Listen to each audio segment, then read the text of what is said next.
Hello everyone, Mike back here with another movie review video. It's been a while since I've done one of these, probably just because I believe there are probably other YouTube channels that do a much better job of reviewing these movies than I can, but just wanted to do another one. I think I'm going to do them for if it's movies I particularly like, or maybe even dislike, but I'm going to probably go back to doing these potentially whenever I see a new movie. So, starting off, we are doing Guardians of the Galaxy Volume 3.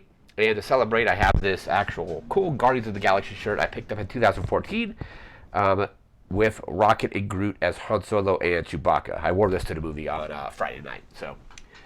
So Guardians of the Galaxy Volume 3. So, before we get started doing the proper review, I will let everyone know that I believe I am experiencing probably Marvel fatigue, probably comic book movie fatigue up to a certain point. So I loved the first three phases of the Marvel Cinematic Universe. So basically everything up until Endgame. There were a couple missteps here and there. But starting with Phase 4, I started to get kind of burned out on some of the movies. Phase 4 was kind of a weird phase for me where some of the movies were very, very good, like Spider Man No Way Home, and then some of them were just really bad in my opinion, like Thor: Love and Thunder. There was some stuff that was in between. I think Doctor Strange was fun. I would have liked it much less had it been directed by somebody else. So I think Sam Raimi, at least in my opinion, kind of elevated that movie. For me, I thought the Eternals was just really boring. And then we are now in Phase 5, this being the second movie in that phase. This one I enjoyed quite a bit. The first movie in this phase was Ant-Man and the Wasp: Quantumania, which I just felt was very boring. So didn't like that movie like at all. That and Love and Thunder were probably my the two biggest MC movies I was disappointed in the most. And then Eternals, I didn't really have a lot of background on those characters, but I just felt that movie was kind of boring. But um, this movie here, I ended up really liking Guardians of the Galaxy Volume 3. This is kind of probably the last MCU movie that I was really kind of super interested in seeing. A lot of the stuff coming up for Phase 5 isn't super interesting to me. I'll probably still see all of it, of course, because I have the AMC subscription, so I'm not really paying per movie. It's just basically per month. You can see three movies a week, so I'm using that.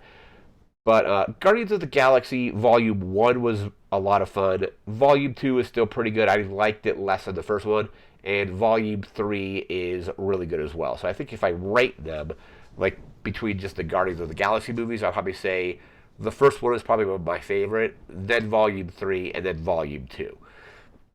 This video won't have any spoilers, but I'll leave a link in the description to where there's a website called Does the Dog Die? Because there is some stuff that you can gather from some of the trailers that might be upsetting to some viewers. This film does have I think I could definitely say a much darker tone compared to the other two Guardians films. But the acting is really good. They're definitely these actors are definitely very comfortable with these characters. I believe a lot of them with James Gunn. This is his final Marvel film. He's going to be working over at DC now, basically doing a lot of the DC films. He went over there and did Suicide Squad a few years back, which was or the Suicide Squad, not Suicide Squad. Suicide Squad, from what I remember reading, was really bad, but his Suicide Squad, which I think is just called the Suicide Squad, was really good. James Gunn definitely knows how to, I think, balance his movies very well. So he balances the action with the comedy, with the emotional kind of stuff that you need to have a really good movie. He did that very well with the first two Guardians movies. It's present in the Suicide Squad, and it's present in Volume 3 as well.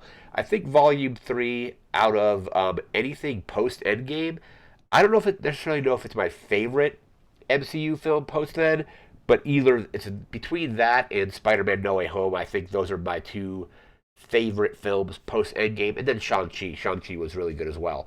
So those three films I think were my favorite in that phase.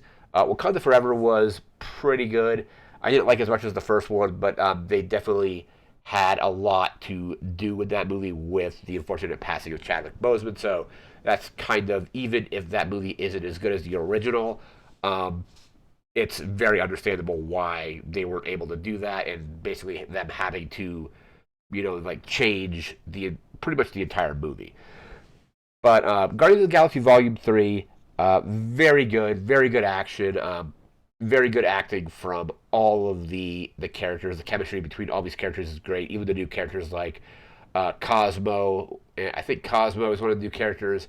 And then in the trailer, we have a new character introduced, which is Adam Warlock. He was kind of teased at the end of Guardians 2, so he's in it. But Cosmo was introduced, I believe, in the Christmas special. And Cosmo, one of my favorite parts of that Christmas special, and then also a very good part of this movie as well. I didn't like the soundtrack to this one as much as I liked the soundtrack to the first two films. The first one was, I think, like more 70s and some 80s. The second one was kind of more of the same. This one was a little bit of like 70s, 80s, and I think some 2000s and 90s in there. So I didn't like the soundtrack as much. I'll probably still pick it up just because it's a Guardians of the Galaxy soundtrack, and I can add it to my like awesome mix like playlist, which is basically all two films plus a bunch of other stuff that I've kind of curated into that playlist. It started off as a Pandora playlist, and I've kind of just continued it doing it on my phone, but on Apple now. But Guardians of the Galaxy Volume 3, very good. Going to show up my little final score here. Um, I normally go, when I'm just rating movies personally, with a between a 1 and 5 like star system. I think I'm going to switch that to, at least for these videos, to a 10-point system. And that said, Guardians of the Galaxy Volume 3 gets a 9 out of 10 from me. So, very, very good. I would say it's probably either the best movie post end or since Endgame, if not that, probably the second best movie since Endgame, with that between that and Spider-Man: No Way Home. But that's gonna do it for this video. Definitely, if go see Guardians of the Galaxy Volume 3, I think you'll like it. Like I said, it's kind of the last Marvel movie that I was like really super excited for. A lot of the stuff coming up in the upcoming phases doesn't really interest me. Like I said, I'll obviously still be seeing it, but I probably won't be doing like multiple viewings or anything like that anymore. But that's going to do it for this video. Remember to like, comment, share, subscribe. We'll see you again next time. Take care. Have a good one.